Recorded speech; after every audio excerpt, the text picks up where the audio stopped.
Today I've got Chris Peden coming onto the Instagram page, and we're going to be talking about the benefits of having a back routine. What do I mean by that? The benefits of keeping the back healthy within cycling. Now, Chris Peden is a cycling expert and he specialises in strengthening his cyclists. Chris, thank you for coming today. No worries.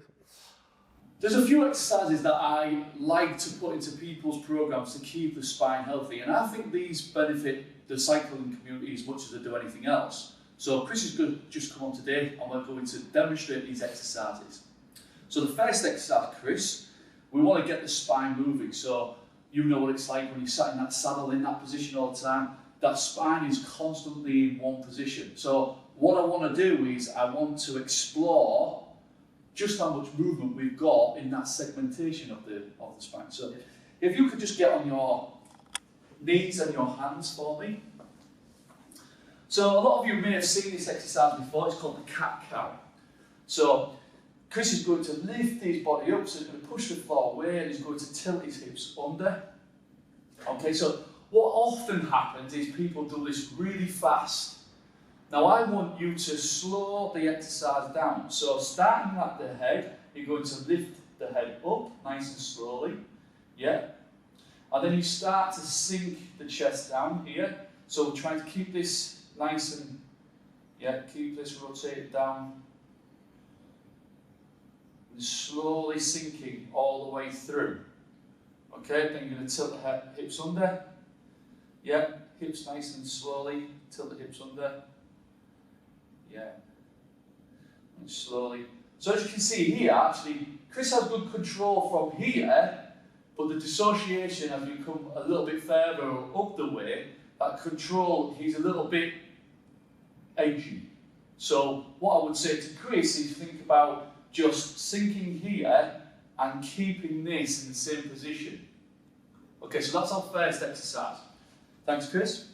So the second exercise, what often happens with cyclists, as you can imagine, constantly being in that position, is that hip is going to get quite aggravated all across time. I'm sure you've seen that in your... Oh, most definitely, yeah. Yeah. So one of the exercises I like to do is what we call eccentric loading of the hip. So eccentric means that the hip lengthens under tension. And that's just going to be, so if you could stand here for me, Chris. So take one large step back. Yeah. What he's going to do is he's going to squeeze his bum cheek on this side. He's going to lift this arm up and he's going to have a slight lean back.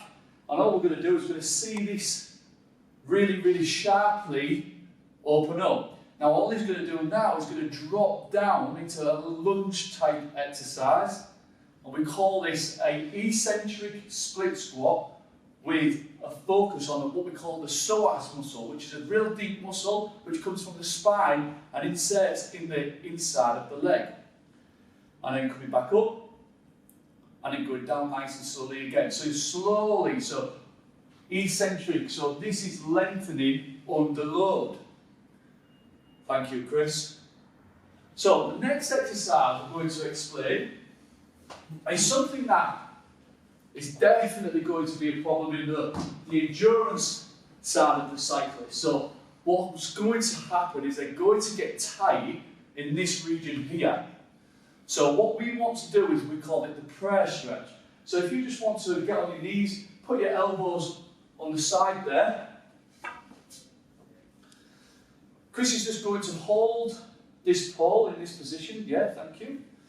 All we're going to do here is he's going to bring the hands outside of the elbows. So bring your elbows in a bit tighter, yeah, and then just outside there. All Chris is going to do here is going to sink back and then he's going to sink his chest towards the floor. Sinking, sinking, sinking. Yeah.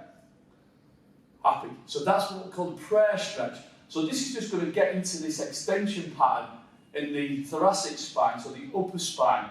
Very important, because if you can imagine as a cyclist, we're always going to be in a flexed pattern. So we want to sort of get some range of motion back in this upper spine area.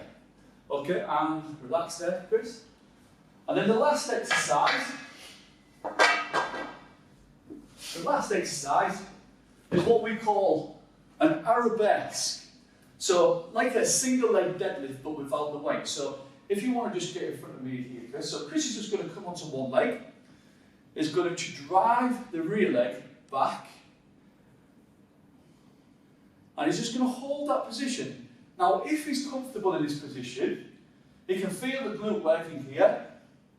All he's going to do, if he's confident enough and if he's got the balance, Chris, he's just going to open up the hip. So he's going to rotate his hip around. Yeah. And then he's going to cut back around. And steady there, Chris. Thank you. So they're the 4 exercises that I would say build into your routine.